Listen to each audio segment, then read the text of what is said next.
Welcome guys, welcome back to our channel. मैं सियाराम आपका स्वागत करता हूं फॉर्मूलेटर के इस धमाकेदार मंच पर। तो आज का हमारा जो टॉपिक होने वाला है, आज एक नया मॉड्यूल शुरू करने जा रहे हैं हम, मॉड्यूल नंबर 6।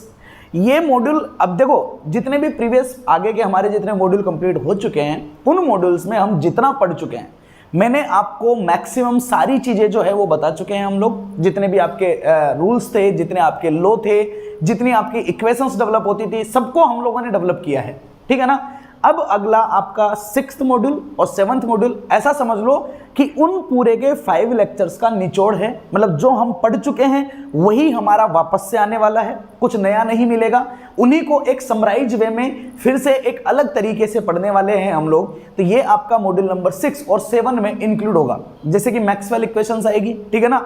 मैक्सवेल इक्वेशंस कुछ नहीं है, मैक्सवेल इक्वेशंस जितनी इक्वेशंस हम पहले पढ़ चुके हैं, जैसे गाउस लॉ, फैराडे लॉ, सही है ना, आपका एम्पियर्स लॉ, उन सब लॉज का दोबारा से एक नया वर्जन आपको मिलेगा। उन सब लॉ को एक साथ इंक्लूड करके रिप्रेजेंट किया था मैक्सवेल ने, तो वो सारी चीजें आपको देखने को मिलेगी, ठीक है। तो जितना हम पहले पढ़ चुके हैं उसी का एक नया वर्जन, उसी का वही एक नए रूप में आपको सामने को देखने को मिलेगा, ठीक है ना। अब देखो, मॉड्यूल नंबर 6 का पहला टॉपिक है इलेक्ट्रोमैग्नेटिक इंडक्शन। क्या मैं ये आपको पढ़ा चुका हूं? बिल्कुल पढ़ा चुका हूं। कैसे पढ़ाया था, ध्यान से समझना। इलेक्ट्रोमैग्नेटिक इंडक्शन होता क्या है, पहले इस बात को थोड़ा सा ध्यान से समझना। देखो, हमारे एक बहुत बड़े साइंटिस्ट हुए थे जिनका नाम था फैराडे। क्या था? फैराडे। अब फैराडे ने बोला, फैराडे ने क्या किया, फैराडे ने एक एक्सपेरिमेंट किया। इन्होंने कौन सा एक्सपेरिमेंट किया, समझना भाई। इलेक्ट्रिक फील्ड का डेवलप हो चुका था बहुत पहले, फिर ये पाया गया कि मैग्नेटिक फील्ड का डेवलपमेंट हुआ। भाई सबके पहले ये पाया गया कि एक पॉइंट चार्ज जो होता है वो अपने चारों तरफ इलेक्ट्रिक फील्ड को डेवलप कर देता है, ठीक है ना। इस तरीके से इलेक्ट्रिक फील्ड होता है। तो इलेक्ट्रिक फील्ड का पता लग गया था। फिर पता लगा कि अगर करंट कैरिंग वायर होता है तो मैग्नेटिक फील्ड होता है, ये बात भी पता लग गई। इलेक्ट्रिक फील्ड आ गया था, मैग्नेटिक फील्ड आ गया था। अब जब ये दोनों चीजों के बारे में पता लग गया तो फिर जितने भी साइंटिस्ट थे वो इस चीज के पीछे लगने लग गए कि एक इलेक्ट्रिक फील्ड में और मैग्नेटिक फील्ड में दोनों में क्या रिलेशन होता है। क्या एक मैग्नेटिक फील्ड जो होता है, क्या वो एक इलेक्ट्रिक फील्ड को डेवलप कर सकता है, या एक इलेक्ट्रिक फील्ड जो होता है वो मैग्नेटिक फील्ड के बिहेवियर को रिप्रेजेंट कर सकता है। तो इन दोनों के बीच में रिलेशंस डेवलप करने के नए नए तरीके ध्यान में दिए गए और दो इंसानों ने बहुत अच्छा काम किया था। एक फैराडे ने किया था, एक मैक्सवेल ने किया था। मैक्सवेल का आपको बाद में पता चलेगा। तो फैराडे जो था इसने बताया कि हाँ दोनों में रिलेशन होता है, और एक मैक्सवेल था उसने बताया था कि इन दोनों में रिलेशन होता है, ठीक है ना। तो फैराडे ने जो बिहेवियर बताया था, फैराडे ने आपका मैग्नेटिक का इलेक्ट्रिक के साथ बताया था, और आपका जो मैक्सवेल था उसने इलेक्ट्रिक का मैग्नेटिक के साथ बताया था। तो मैक्सवेल की बात हम बाद में करेंगे, आज हम बात करने वाले हैं फैराडे की इलेक्ट्रोमैग्नेटिक इंडक्शन की, ठीक है ना। अब समझना ध्यान से। देखो सर, सबसे पहले तो फैराडे ने किया क्या, मैं आपको इसका एक्सपेरिमेंट बताता हूं कि फैराडे ने कौन सा एक्सपेरिमेंट किया था और किस तरीके से उसने रिजल्ट्स को अचीव किया था। समझना, फैराडे ने क्या किया कि फैराडे ने एक कोयल ली, इस तरीके से एक कोयल को लिया उसने, इस तरीके से, ठीक है। मान लो ये क्या है, ये एक कोयल है। अब इस कोयल को लेके फैराडे ने यहां पे एक एमीटर को क्या कर दिया, कनेक्ट कर दिया। ये एक एमीटर है, ओके, ये एक एमीटर है। ये क्या करेगा, करंट को बताएगा। अगर इसमें से कुछ भी करंट जाएगी, या गैल्वेनोमीटर समझ लो, अगर बहुत ही स्मॉल करंट को अगर आपको मेजर करना है तो आप इसको गैल्वेनोमीटर भी बोल सकते हो। तो उसने क्या किया, करंट को मेजर करने के लिए यहां पे एक गैल्वेनोमीटर लगा दिया। अब देखो, जब ये चुपचाप रखी रहेगी, कुछ नहीं है यहां पे, कोई सोर्स है क्या, नहीं है, इसके पास कुछ और है क्या, कुछ नहीं है, तो क्या इसमें करंट जाएगी क्या, बिल्कुल नहीं जाएगी। तो गैल्वेनोमीटर की जो सुई रहेगी वो ऐसी रहेगी, बिल्कुल मिड में। आप जानते हो ना, मिड में जीरो होता है, इधर भी आपके अंक होते हैं, इधर भी आपके अंक होते हैं, दोनों तरफ आपका बिहेवियर होता है। तो ये गैल्वेनोमीटर को मैंने बीच में रख दिया, और ये आपकी क्या है, एक कोयल है। अब इसने क्या किया, इसको ये देखना था भाई, देखना क्या है, पर्पज को समझिए। पर्पज है इलेक्ट्रिक बिहेवियर का मैग्नेटिक के साथ रिलेशन। अब यहां वो बात कर रहा है कि वो करंट को चेक करेगा। किसको चेक करेगा, करंट को। मतलब इस सर्किट से वो इलेक्ट्रिक बिहेवियर को क्या करेगा, चेक करेगा। अब इलेक्ट्रिक का मैग्नेटिक के साथ रिलेशन देना है तो कोई मैग्नेटिक वाला भी होना चाहिए, ठीक है, ओके। तो उसने क्या किया, एक चुंबक को लिया और एक चुंबक को यहां पे इस तरीके से इसके पास में लाके रख दिया। ये एक चुंबक है, एक सॉलिड चुंबक है अच्छा खासा। ये पूरा का पूरा क्या है, ओके, ये एक चुंबक है। अब चुंबक के मान लो दो सिरे हैं, दो होते हैं सर, दो पोल होते हैं। ये मान लो आपका नॉर्थ पोल है और ये मान लो आपका कौन सा पोल है, साउथ पोल है। ठीक है, ये नॉर्थ है और ये कौन सा है, साउथ है। अब ये चुंबक यहाँ चुपचाप तरीके से रखी हुई है।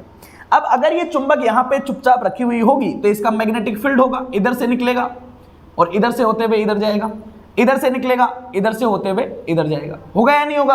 बिल्कुल होगा सर। आसपास ही नहीं होगा, दूर दूर तक होगा, बिल्कुल। अगर ये मैग्नेटिक फील्ड, आप जानते हो ना कि अगर मैग्नेट जितना ज्यादा स्ट्रॉन्ग होता है तो मिड वाली लाइन जो होती है वो उतने ही आगे तक जाती है। ये इधर से घूम के आ रही होगी, ये इधर से घूम के आ रही होगी, ये और आगे जा रही होगी, ये और आगे जा रही होगी। मतलब इसका मैग्नेटिक फील्ड इस कोयल से क्या हो रहा होगा, अटैच हो रहा होगा, या इसके मैग्नेटिक फील्ड में ये कोयल आ रही होगी। सही है, तो उसने यहां पे इसको चुपचाप रख दिया। अब चुपचाप रख के उसने देखा, अब उसने देखा तो उसे पता चला कि इसके अंदर कोई भी करंट नहीं आ रही है। भाई मैग्नेटिक फील्ड इससे अटैच तो होगा क्योंकि इसके पास में ही रखी हुई है, तो मैग्नेटिक फील्ड लाइंस जो होगी वो इस कोयल से होते हुए गुजरेगी, बिल्कुल गुजरेगी। लेकिन प्रॉब्लम ये हुआ कि मैग्नेटिक फील्ड के अटैच होने के बावजूद इसमें कोई डिफ्लेक्शन नहीं आया, गैल्वेनोमीटर में कोई भी डिफ्लेक्शन नहीं आया। तो उसने क्या किया, उसने क्या किया कि ये जो चुंबक थी, इस चुंबक को उसने आगे खिसकाया, और आगे खिसका के मान लो उस चुंबक को, ठीक है ना, आगे खिसकाया और आगे खिसका के उसने यहां से इसको आगे खिसकाया थोड़ा सा, और आगे खिसका के वो उसको यहां से मान लो यहां ले आया, पास में ले आया, ठीक है। मान लो ये एन है, ये एस है। तो जब दूर था तो यहां पे मैग्नेटिक फील्ड लाइंस ऐसे आ रही थी, जब पास आएगा तो यहां से जो लाइन पहले पास नहीं हो रही थी वो लाइन भी इसमें से पास होना शुरू हो जाएगी। होगी या नहीं होगी? भाई आप जानते हो ना कि मैग्नेटिक फील्ड हो या इलेक्ट्रिक फील्ड हो, सोर्स से जितना दूर जाओगे उसका इफेक्ट उतना कम रहेगा, और सोर्स के जितना पास रहोगे उसका इफेक्ट उतना ही ज्यादा रहेगा। मतलब अगर मैं इस चुंबक की बात करूं तो इस चुंबक के नॉर्थ पोल के पास में या साउथ पोल के पास में मैग्नेटिक फील्ड बहुत जबरदस्त होगा। इससे जितना दूर जाओगे मैग्नेटिक फील्ड की इंटेंसिटी उतनी ही कम होती जाएगी, मैग्नेटिक फील्ड लाइंस दूर दूर होती हुई जाएगी। यही होता है ना? बिल्कुल यही होता है। अब जब पहले चुंबक यहां थी तो मैग्नेटिक फील्ड कम अटैच हो रहा था, जैसे जैसे मैं इसे पास लाना शुरू करूंगा, समझिए, जब मैग्नेटिक फील्ड लाइंस मेरी, जब चुंबक मेरी यहां थी तो इससे बहुत कम लाइनें आपकी अटैच हो रही थी। अब मैंने इसको धीरे धीरे इधर मूव करना शुरू किया, हल्का सा लाया, हल्का सा लाया, हल्का सा लाया, तो क्या इससे अटैच होने वाली मैग्नेटिक फील्ड की लाइंस बढ़ती जाएगी, बढ़ती जाएगी, बढ़ती जाएगी? बताओ, ज्यादा मैग्नेटिक फील्ड अटैच होगा कि नहीं होगा? अरे बिल्कुल होगा। अब क्या होगा सर? सर इधर से जो आ रही थी वो लाइंस इधर से गुजर रही थी, यूं गुजर रही थी, यूं गुजर रही थी, मतलब इस कोयल में से होते हुए गुजर रही थी वो, सही है ना? अब वो लाइन से क्या होती जा रही है? बढ़ती जा रही है। अब बताओ, किसी क्लोज पाथ में से अगर मैग्नेटिक फील्ड लाइंस गुजर रही है तो उसे हम क्या बोलते हैं? फ्लक्स बोलते हैं। अरे भाई क्या बोलते हैं? फ्लक्स बोलते हैं कि एक पर्टिकुलर एरिया में से होते हुए, भाई इस कोयल जो होगी वो कोयल ऐसे होगी, गोल गोल छल्ले की तरह। अब इसमें से होती हुई मैग्नेटिक फील्ड की लाइंस क्या हो रही है? पास हो रही है, तो इसको हम क्या बोलेंगे? फ्लक्स बोलेंगे। कि कितनी मैग्नेटिक फील्ड की लाइंस क्या हो रही है? वहां से पास हो रही है। जानते हो कि नहीं जानते हो? है ना? φ=BA के बराबर होता है। फ्लक्स के बारे में अच्छे से जानते हैं कि नहीं जानते हैं? बिल्कुल जानते हैं। क्या होगा कि सर इसका कितना मैग्नेटिक फील्ड है और इसका कितना क्रॉस सेक्शनल एरिया है, दोनों के ऊपर डिपेंड करेगा मेरा कौन? फ्लक्स डिपेंड करेगा φ=B/A। अब कंडीशन क्या बन रही है सोचिए। पहली कंडीशन नंबर 1, केस नंबर 1, जब आपका मैग्नेट जो है वो कैसा है? स्टेशनरी है। कैसा है? स्टेशनरी है, मतलब एक पर्टिकुलर जगह पे फिक्स रखा हुआ है, तो एक फिक्स नंबर ऑफ फ्लक्स इसमें से पास हो रहा है। क्या वो फ्लक्स की वैल्यू चेंज हो रही है? क्या नहीं हो रही है। तो मतलब आपका फाई जो है वो कितना है? कांस्टेंट है। कैसा है? कांस्टेंट है। समझ रहे हो? जब यहां पे चुपचाप रखा था। केस नंबर 2, जब मैं इसको इसके पास में ला रहा हूं, सेकेंड नंबर, केस नंबर 2, ठीक है ना? जब आपका मैग्नेटिक फील्ड इधर क्या कर रहा है? मूव कर रहा है। तो जब magnet move towards the coil, जब वो कॉइल की तरफ मूव करेगा तो क्या होगा? सर फ्लक्स जो होगा ना वो चेंज होगा। बताओ चेंज होगा या नहीं होगा? बताओ। अटैच होने वाला फ्लक्स इससे बढ़ेगा कि नहीं बढ़ेगा? बढ़ेगा सर। जितना पास में आएगा ज्यादा फ्लक्स इसमें से गुजरना शुरू कर देगा। अब हुआ कमाल। क्या कमाल हुआ? फेराडे ने देखा कि जैसे ही उसने इसको मूव कराया ना इधर, यहां पे इस निडल में डिफ्लेक्शन आना शुरू हो गया। ओके, तो उसने बोला कि भाई ऐसा क्यों हुआ? भाई इसके पास आने से इसमें डिफ्लेक्शन क्यों आया? तो भाई डिफ्लेक्शन तो एक ही वजह से आ सकता है, क्योंकि ये तो गैल्वेनोमीटर है, ये तो करंट को देखेगा, तो मतलब इसमें करंट का फ्लो हुआ है। ये उसने मान लिया कि इसमें क्या हुआ है, करंट का फ्लो हुआ है। अब करंट के फ्लो की वजह से इसमें मान लो क्या होगा, डिफ्लेक्शन आएगा। अब डिफ्लेक्शन आया तो उसने देखा, अब मान लो करंट इधर जाएगी या इधर जाएगी या किधर जाएगी, वो हमें नहीं पता है, कैसे देखेंगे वो तो मैं आपको बता दूंगा, डोंट वरी। लेकिन इसमें क्या आया, डिफ्लेक्शन आया। ये किसने देखा, फैराडे ने देखा। तो फैराडे ने सोचा कि जब फ्लक्स कांस्टेंट था इससे अटैच होने वाला तो डिफ्लेक्शन नहीं था, मतलब इसमें करंट गैल्वेनोमीटर में आई ऑफ जी यहां पे कितनी थी, 0 थी। लेकिन जैसे ही ये पास में आने लगा, फ्लक्स चेंज हुआ, तो गैल्वेनोमीटर की करंट 0 नहीं है।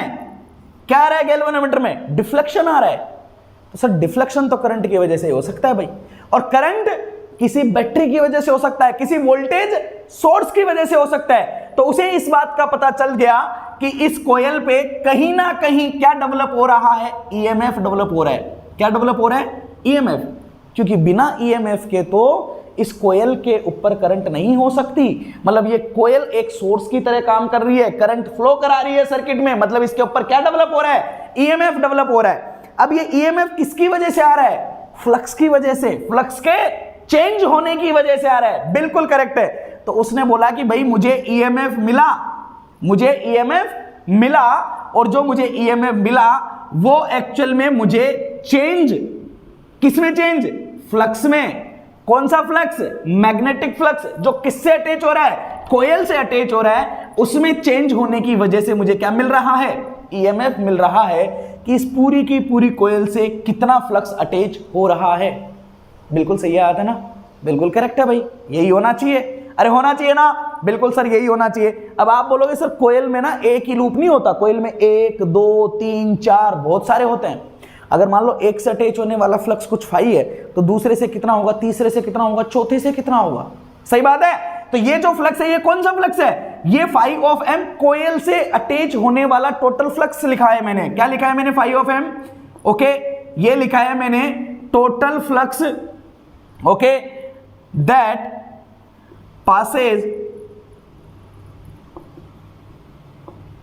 through the कोयल। ये वो वाला फ्लक्स है जो आपके कोयल से क्या हो रहा है, पास हो रहा है, वो वाला क्या है, ये ईएमएफ है। तो अगर मान लो यहां पे मैंने टोटल फ्लक्स लिखा है, ध्यान रखना, अगर पर टर्न का फ्लक्स लिखता तो टोटल फ्लक्स को एन फाई लिख देते हो आप, सही बात है, क्या लिख देते हो, एन फाई लिख सकते हो। या आप ऐसे बोल सकते हो कि यहां पे फाई ऑफ एम को मैं लिख देता हूं एन फाई लिख देता हूं, चलेगा। यहां पे ये फाई है, ये पर टर्न फ्लक्स बोल देता हूं मैं, क्या बोल देता हूं, पर टर्न फ्लक्स। अब चलेगा, ठीक है, आपको आपका वाला फॉर्मूला मिल जाएगा। तो इसको देखोगे तो ईएमएफ इंड्यूस हुआ, बिल्कुल हुआ, और वो एन फाई के बराबर रखोगे तो ये हो गया आपका n d phi by d t, चलेगा बिल्कुल।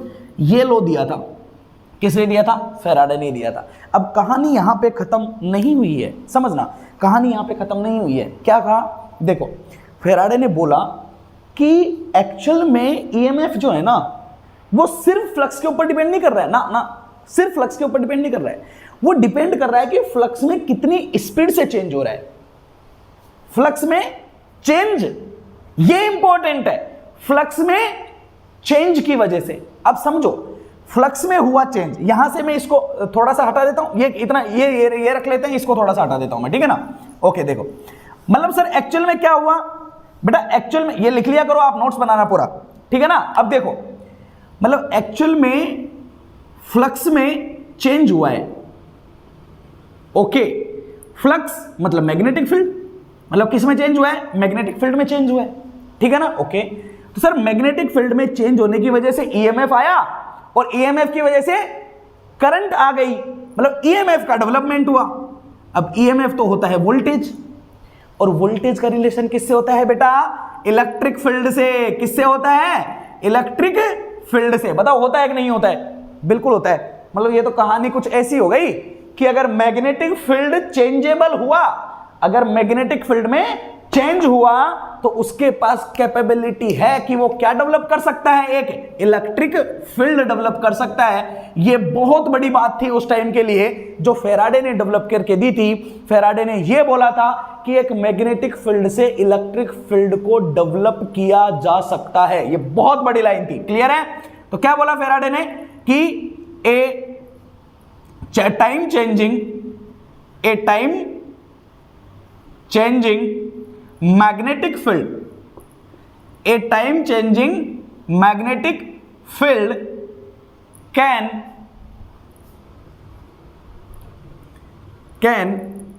produce electric field. क्लियर है नहीं है? एक टाइम चेंजिंग मैग्नेटिक फील्ड होगा, वो इलेक्ट्रिक फील्ड को प्रोड्यूस कर सकता है। मतलब टाइम चेंजिंग मैग्नेटिक फील्ड की वजह से क्या आ सकता है? इलेक्ट्रिक फील्ड आ सकता है। और मैक्सवेल ने इसका उल्टा प्रूफ किया था। मैक्सवेल ने प्रूफ किया था कि एक आपका टाइम चेंजिंग इलेक्ट्रिक फील्ड की वजह से कौन आ सकता है? मैग्नेटिक फील्ड आ सकता है। दोनों ने कमाल किया था, दोनों ने धमाका कर दिया था। आगे की क्लासेस में मैं आपको दूसरा वाला रिलेशन भी बताऊंगा, सही है ना? क्योंकि टिट फॉर टैट होता है कि तू जैसा करेगा मैं वैसा ही करूंगा। सही बात है। मैग्नेटिक फील्ड ने इलेक्ट्रिक को डेवलप कर दिया, तो इलेक्ट्रिक ने क्या बोला कि मैं भी मैग्नेटिक फील्ड को डेवलप क्या कर सकता हूं? डेवलप कर सकता हूं। सही बात है ना? तो दोनों की कहानी कुछ एक जैसी ही थी। तो ये कहानी आई है यहां से। मतलब क्या हुआ सर, फ्लक्स में चेंज होगा तो ईएमएफ का डेवलपमेंट पक्का है, 100% है। अब मैंने ये नहीं बोला कि फ्लक्स बढ़ना चाहिए या घटना चाहिए ना, मैं बोल रहा हूं फ्लक्स में चेंज होना चाहिए। सही है। अब बताओ, पहले कॉइल यहां थी, जब इधर गई तो क्या हुआ? ईएमएफ का प्रोडक्शन हुआ। अब मान लो आप इसको यहां से खींच के ले जाके आपने यहां ले जाके वापस से रख दिया, रख दोगे तो अटैच होने वाला फ्लक्स फिर से क्या हो जाएगा? कांस्टेंट हो जाएगा।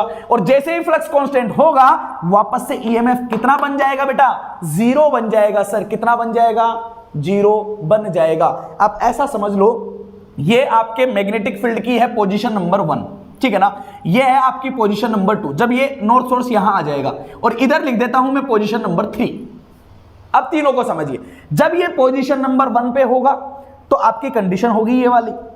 जब ये मूव करेगा पोजीशन नंबर 1 से, जब ये 2 की तरफ जाएगा, मतलब केस नंबर 2, ये जा रहा है कहां से? 1 से 2 की तरफ, इधर से इधर, तो फ्लक्स में चेंज होगा, ईएमएफ डेवलप होगा। परफेक्ट है?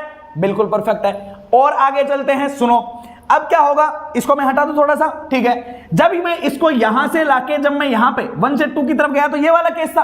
अब मैं यहां से यहां लाया तो क्या हुआ? अब मैं यहां लाके इसको रख देता हूं। मान लो मैं यहां लाके रुक गया, तो मैं पोजीशन 2 पे क्या हो गया? वापस से रुक गया तो मेरा मैग्नेटिक फील्ड क्या हो गया? स्टेशनरी हो गया। जैसे ही ये स्टेशनरी हुआ, वापस से मेरा फ्लक्स हो गया कांस्टेंट, और करंट कितनी हो गई? 0 हो गई। मतलब फैराडे लॉ के लिए ये जरूरी है। ऐसा नहीं है कि एक बार मैंने फ्लक्स को चेंज कर दिया तो ईएमएफ हमेशा रहेगा, नहीं। अगर ईएमएफ को रखना है तो फ्लक्स का कंटिन्यूअसली चेंज होना कंपलसरी है। बिल्कुल क्लियर है ना? सही है? ओके। तो क्या बोल सकता हूं? फॉर ए परमानेंट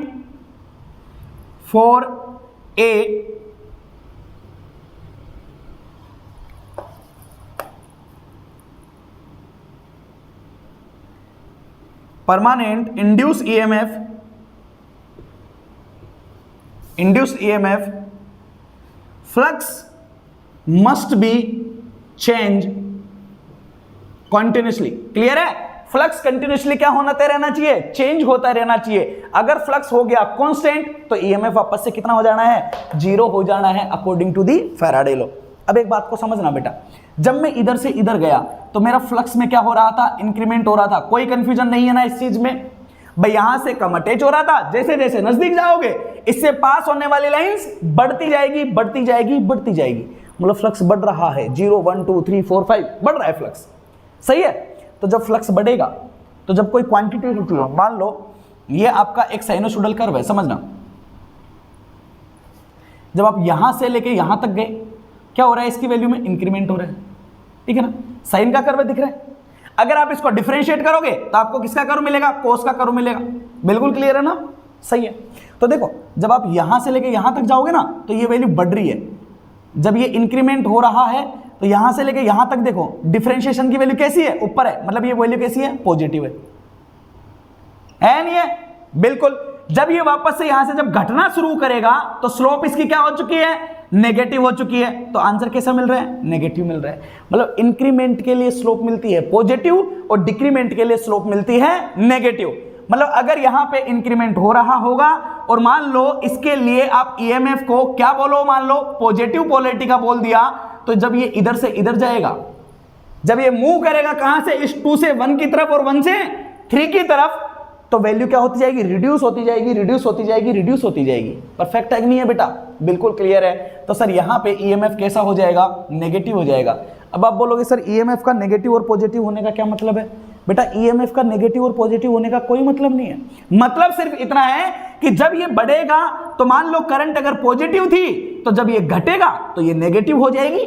नेगेटिव क्यों हो जाएगी? क्योंकि सर ये डिफरेंशिएशन की बात कर रहा है, डी बाई डी टी की बात कर रहा है कि नहीं कर रहा है? तो मतलब ये हो गया, मान लो इन केस, मैं नॉर्मल बता रहा हूं, इन केस अगर ये इधर गया था, तो मान लो अगर ये डिफ्लेक्शन इधर हुआ था 1 से 2 की तरफ, तो जब ये 2 से 1 की तरफ जाएगा तो डिफ्लेक्शन अपोजिट डायरेक्शन में होगा।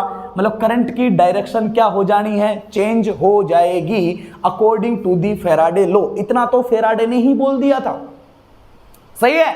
फेराडे ने ये नहीं देखा था करंट यूं जा रही है या यूं जा रही है तो पोलैरिटी कैसे आएगी कैसे नहीं आएगी, ना। उसने सिर्फ ये बोला था कि जब मैं इसको पास में लाया तो मान लो कि इसमें डिफ्लेक्शन अगर इधर हुआ, तो जब मैं दूर लो गया तो डिफ्लेक्शन अपोजिट डायरेक्शन में होता है। मतलब फ्लक्स की वैल्यू अगर बढ़ेगी तो करंट अलग डायरेक्शन में फ्लो होगी, और फ्लक्स की वैल्यू ने अगर घटना शुरू कर दिया तो करंट की डायरेक्शन चेंज हो जाती है।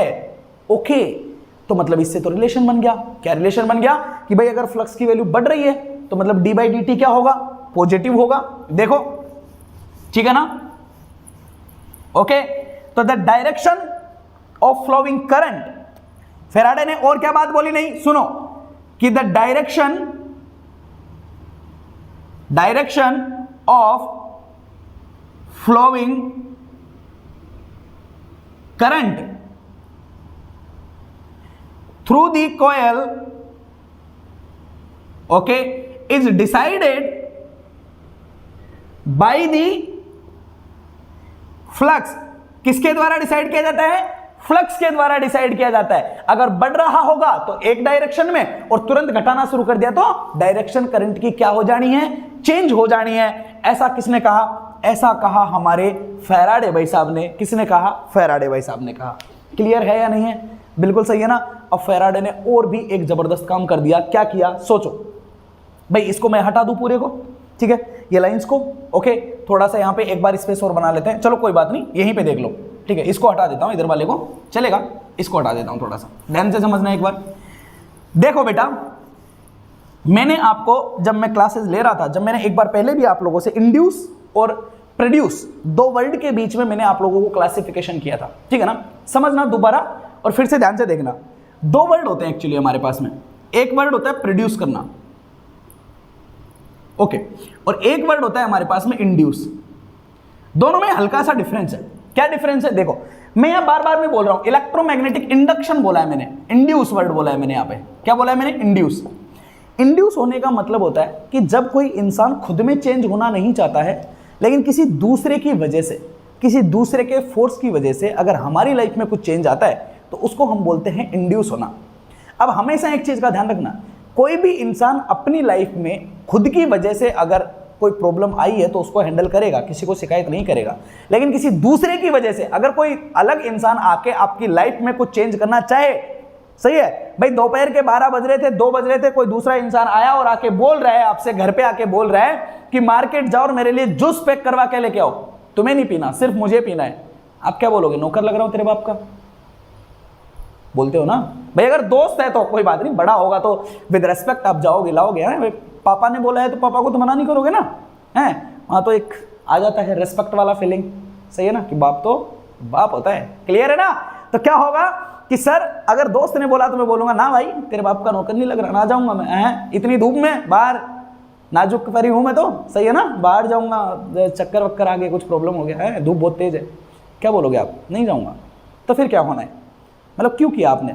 अगर आपका खुद का मन होता जूस पीने के लिए, आप जा भी सकते थे, पी भी सकते थे। अगर वो ये बोलता कि यार आप तेरे लिए भी ले आना, तू भी पी लेना, तो हो सकता है आप चले जाते।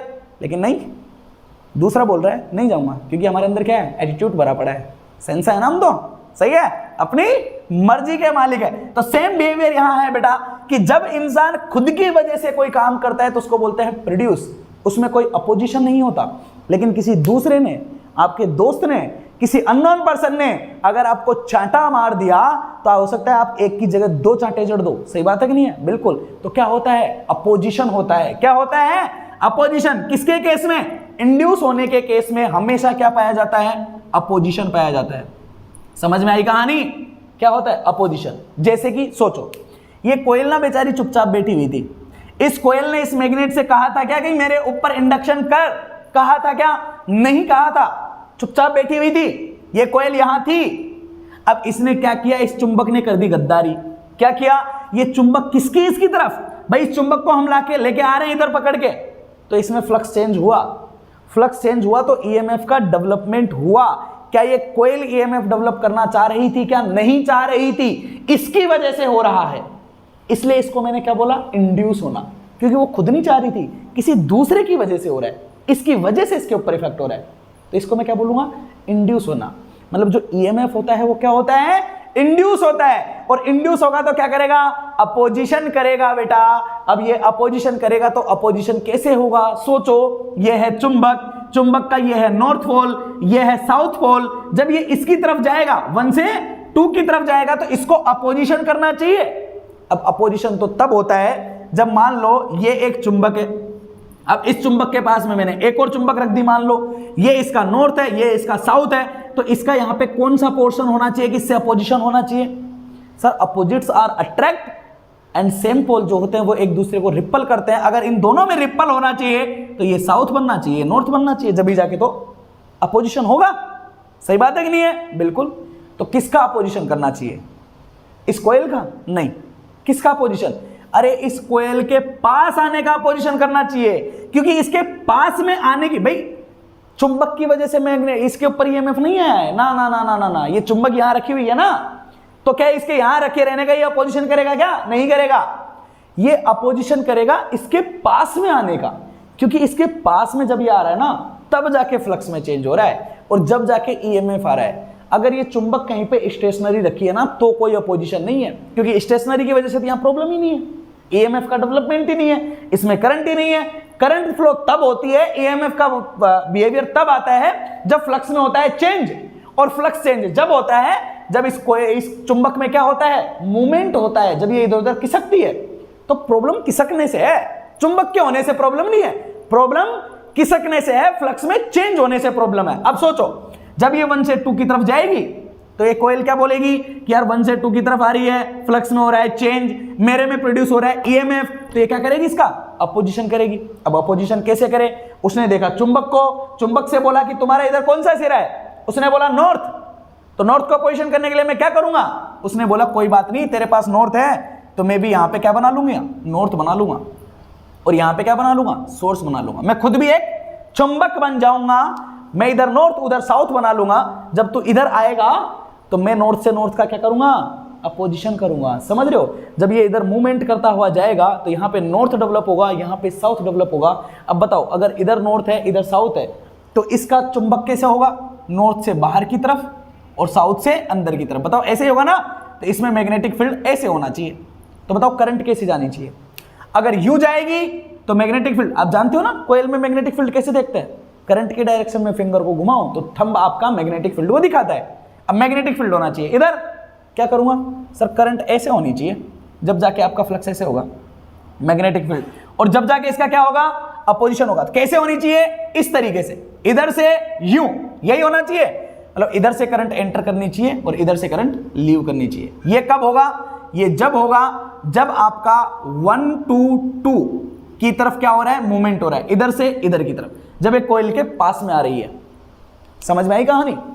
जब अब एक बात बताओ, जब ये यहां से मूव करते करते करते करते इस 2 पे तक पहुंच गई है, अब 2 पे आके मैंने इसको चुपचाप रख दिया, तो फिर बताओ कि इस कोयल के ऊपर नॉर्थ किधर रहेगा, साउथ किधर रहेगा? बताओ किधर रहेगा? किधर रहेगा? अरे सर जब यहां से यहां तक मूवमेंट करके वो आ चुकी है, आप अब 2 पे लाके आपने उसको चुपचाप रख दिया है, तो अगर वो चुपचाप हो जाएगी तो फ्लक्स कांस्टेंट हो जाएगा, ईएमएफ 0 हो जाएगा, तो अपोजिशन की जरूरत ही नहीं है। अरे अपोजिशन तब होगा जब ईएमएफ डेवलपमेंट होगा, और ईएमएफ तब आएगा जब फ्लक्स में चेंज होगा। सही है ना? अब जब 1 से 2 की तरफ मूव करोगे ना, तब अपोजिशन होगा।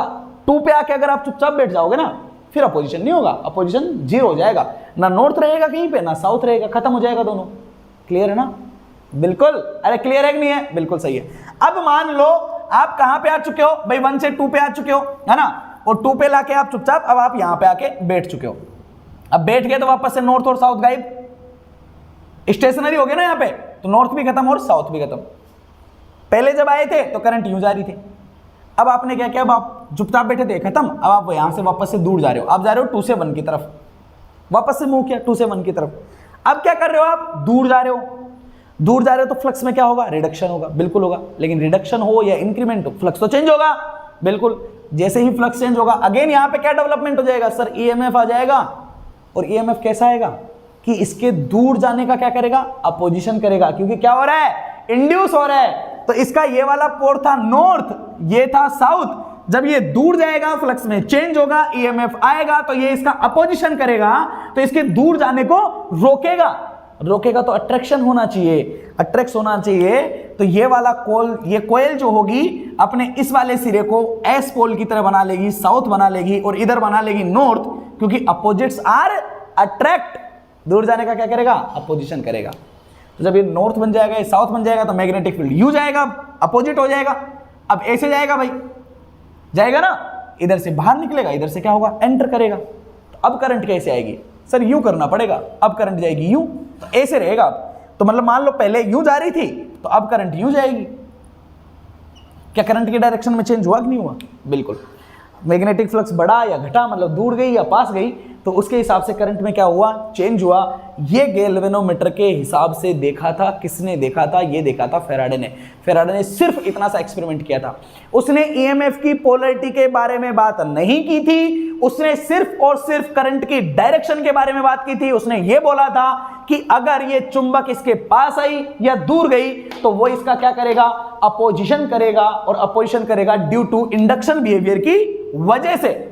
तो करंट की डायरेक्शन में क्या होगा, चेंज होगा। क्या होगा, चेंज होगा।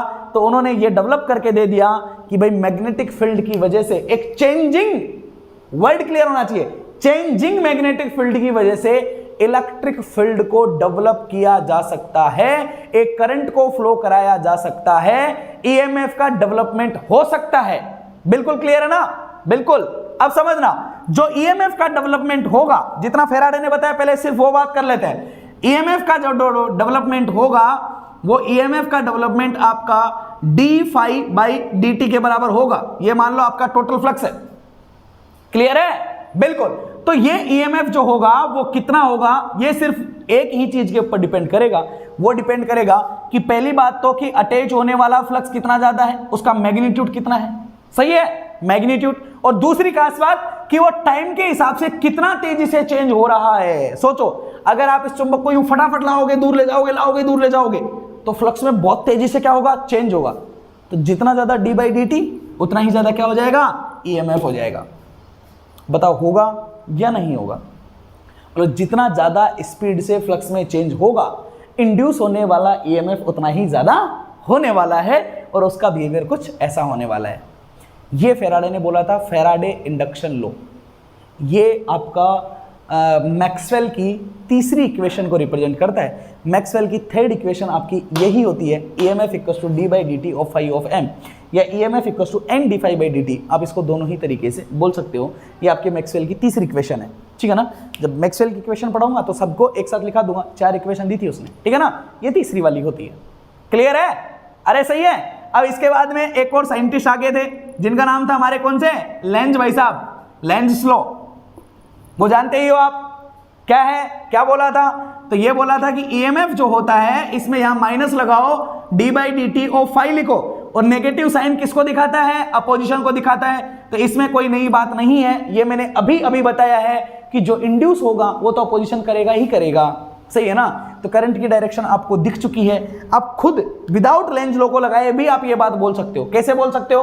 कि मान लो ये रेड पेन वाले की तरफ से समझो, ये ब्लैक पेन वाला, पहले ब्लैक को समझ लेते हैं। ब्लैक पेन वाले की समझो, जब ईएमएफ इधर से, जब करंट इधर से एंटर कर रही है, इधर से लीव कर रही है, हैं? अब ये क्या बन चुका है, अरे कोयल के ऊपर ही तो ईएमएफ आ रहा है। मतलब कोयल क्या है, सोर्स है, और सोर्स के पॉजिटिव टर्मिनल से करंट बाहर निकलती है, नेगेटिव से क्या होती है, एंटर करती है। सही बात है? तो अगर यहां से एंटर कर रही है, यहां से लीव कर रही है, तो मतलब यहां ईएमएफ का पॉजिटिव होगा, यहां ईएमएफ का नेगेटिव होगा। ये कब था, जब आपकी पास आ रही थी, ब्लैक पेन से तभी लिखा था ना जब ये पास आने वाली कंडीशन थी। सही है, बताओ है कि नहीं है यार? बिल्कुल सही है ना, बिल्कुल सही है। अब मान लो अगर ये दूर जा रही है तो करंट की डायरेक्शन चेंज होगी, यहां से एंटर कर रही है, यहां से लीव कर रही है, तो मतलब ईएमएफ का पॉजिटिव इधर आ जाएगा, नेगेटिव इधर आ जाएगा, बस बात खत्म। लेंज लॉ ने इतनी सी बात बोली थी। अब ये तो आपको पता ही है कि करंट की डायरेक्शन क्यों चेंज हो रही है, क्योंकि इसका क्या हो रहा है, अपोजिशन हो रहा है, ठीक है ना। तो लेंज ने सिर्फ इतनी सी बात बोली है कि अगर कोई इंड्यूस करेगा तो जिसकी वजह से इंडक्शन होगा वो उसका क्या करेगा, अपोजिशन करेगा, और ये बात तो हम बता चुके हैं, बिल्कुल क्लियर है ना। ओके, तो लेंज ने क्या बोला था, जो ईएमएफ इंड्यूस होता है उसकी पोलरिटी को डिसाइड करने के लिए लेंज ने लॉ दिया था कि every causes has just equal and opposite reaction या अपोजेज। क्लियर है, इक्वल जो होता है, जस्ट इक्वल उसका क्या होता है, उसका अपोजिशन होता है, मतलब हर कोजेज का इक्वल अपोजिशन होता है, दैट्स इट, ठीक है ना। जिसकी वजह से आ रहा है उसी का क्या होगा, अपोजिशन होगा। तो ये इसकी वजह से हो रहा था तो इसी का इसने क्या किया, अपोजिशन किया। इस तरीके से करंट को फ्लो कराया, किसने इसका अपोजिशन कर दिया। तो ये था लेंज लॉ, ये था फैराडे लॉ, और ये होता है आपका इलेक्ट्रोमैग्नेटिक इंडक्शन। इसमें नई बात कुछ नहीं थी, ठीक है। काफ़ी सारी चीज़ें मैं पहले बता चुका था आपको, काफ़ी सारे रूल्स कुछ आपको नए पता लगे होंगे, ठीक है ना। अब ये क्या है, ये कुछ रूल्स है, मैंने आपको पहले ही बताया। मॉड्यूल नंबर 6 और 7 में जो चीज़ें आएगी वो अधिकतर बातें हम पढ़ चुके हैं, लेकिन अगर उनको फिर से, अगर मैं उनका फिर से थोड़ा उनके ऊपर डिस्कशन करूंगा तो ऐसा समझ लो कि एक पर्टिकुलर पॉइंट के ऊपर मैं फोकस करूंगा। अगर फोकस करूंगा तो आपको पता है कि नई सारी चीज़ें काफ़ी सारी पता लगेगी, ठीक है ना। तो मिलते हैं आपसे अगली क्लास में।